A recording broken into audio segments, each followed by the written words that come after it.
एक औरत बाजार में चहलकदमी कर रही थी। अचानक दो मजबूत आदमी आए और उसे जबरदस्ती उठा कर ले गए। वो चीखो पुकार करती रही, मगर आसपास के लोग बेहिस बने रहे क्योंकि वो लोग उसे एम्बुलेंस में लेके जा रहे थे। यूं शोया को जबरदस्ती एक पागल खाने ले जाया गया। उसे कुछ समझ ही नहीं आया और फौरन दो आदमी उसे बाथरूम में ले गए, जहां उसे जबरदस्ती बात करवाया गया और यहाँ तक के टॉयलेट ब्रश से सफाई की गई। फिर उसे पागल खाने के डॉक्टर के सामने पेश किया गया। तब उसे पता चला कि उसे एक दिमागी मरीज समझकर यहाँ लाया गया। वो खुद को बचाने के लिए कुछ बोलना चाहती थी, मगर डॉक्टर ने कुछ सुनने से इनकार कर दिया। उसने आंखों के इशारे से आदमियों को कुछ समझाया और फिर शोया को दीवार के कोने में ले जाकर बुरी तरह मारा गया। होश खोने से पहले उसे अपनी माँ का ख्वाब आया, जैसे वो कुछ कहना चाहती हो। आंख खुली तो वो एक ठंडे अंधेरे कमरे में बंधा हुआ था। एक नरमी से बात करने वाला वार्ड बॉय उसके मुंह से कपड़ा निकालता है और उसे दवा खाने को कहता है ताकि जल्दी से यहाँ से जा सके। शोया ने उसे इल्तिजा की कि वो नॉर्मल है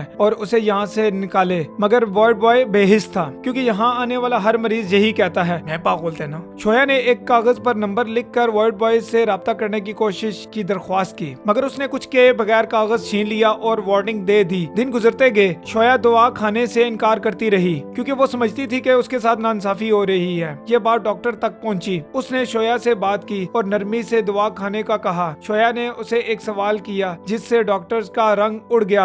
अब डॉक्टर ने उसे शदीद वहम का मरीज करार देकर दवा की मिकदार दुगनी कर दी। अगर वो दवा ना खाती तो उसे फिर मारा जाता। जिंदा रहने के लिए शोया को मजबूरन दवा खानी पड़ी, लेकिन हर बार दवा खाने के बाद उसकी हालत खराब हो जाती। और ये सिर्फ उसके साथ नहीं, बाकी मरीज भी दवा के बाद अजीब रवैये दिखाने लगते। शोया को शक हुआ कि इस अस्पताल में कुछ गड़बड़ है। रात को वो देखती है कि कुछ मरीजों को खुफिया तौर पर ऑपरेशन थिएटर में लेकर जाया जाता है और वो कभी वापस नहीं आते। अस्पताल में इंसानी अज़ा रखे जाते हैं। असल में ये अस्पताल एक और धंधा चला रहा था, नॉर्मल लोगों को पागल बनाकर उनके अज़ा को बेचना। ये सच जानकर शोया को भागने का फैसला करना पड़ा, मगर अस्पताल बहुत सख्त सिक्योरिटी वाला था। कई बार भागने की कोशिश की, मगर वो हर बार पकड़ी गई और फिर मारा गया।